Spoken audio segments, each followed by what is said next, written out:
I want to discuss another issue that's going to impact the vote in Florida, the battle over Florida voter ID and early voting within your state. And now I want to bring into the conversation Penda Hare. She's project director and co-founder of the Advancement Project, which is on the front lines of this fight. Penda, we're learning today that part of the Florida tough voter registration law has been struck down by a federal judge in Tallahassee. Now, the provision that we're talking about here would have forced third-party groups registering new voters to turn in all voter forms within 48 hours or face fines up to $1,000. What's your reaction to that victory, and then where does that leave the fight to overturn the ID rules?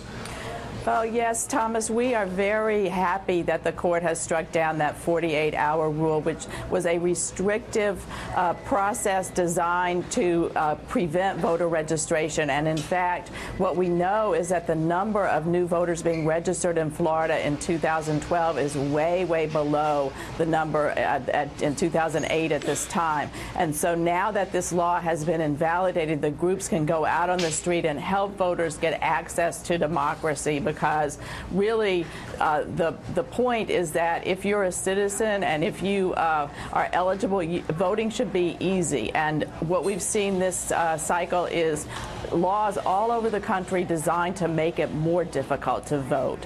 And we see voter registration, see early voting restrictions in Ohio, and as you noted, we see photo ID, a very restrictive photo ID requirement in Pennsylvania. So Advancement Project is fighting all of these restrictions because we believe that politicians should not be able to manipulate the system like this. You know, last night in Paul Ryan's speech, he said that our rights come from nature and God and not from government. He then went on to say that we have the right to choose our own leaders. I guess he wasn't thinking about what's taking place with different voter ID laws around the country. And Congresswoman, this week, the Jacksonville Times-Union released some remarkable new analysis on voter registration in Florida that shows us why this issue is so important. As we take a look at these numbers, in the lead up to the 2004 election, 159,000 new Democrats registered to vote. In 2008, it was pretty much the same story, voter registration surging in that same time period last year. But then last year, Republicans made it harder to register to vote. And then here's what happened. New Democratic voter registration fallen off a cliff over that same time period. Meanwhile, Republican numbers, they're basically static. So when you look at that, what do you make of these figures and what this has done?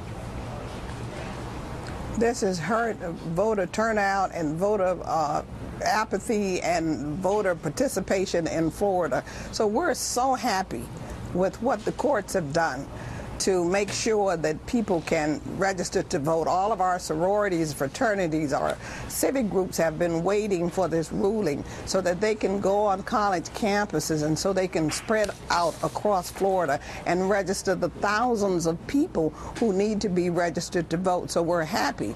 However, we have other voter suppression elements in place that we are still fighting. So what I'm saying to the people across Florida, if you do not have the right ID, then you should vote absentee. No ID, vote absentee, because we're going to be these Florida laws are going to affect a lot of students, a lot of seniors, and a lot of people who do not drive cars. So we've got to make sure that people understand before they get to the polls, they must have the appropriate ID. And we've got to make sure that all of our civic organizations across the state of Florida, now you can go out, you can go to the grocery stores, you can go to the shopping centers, and you can register the people to vote who they tried to block you from voting. This is not the time. We must be ready because we have to re-elect President Barack Obama for the good of this nation, not just for Florida, but for every living human being in the United States of America. Congresswoman Frederica Wilson of Florida, Penda Hare of the Advancement Project. Ladies, thanks so much for your time. I appreciate it.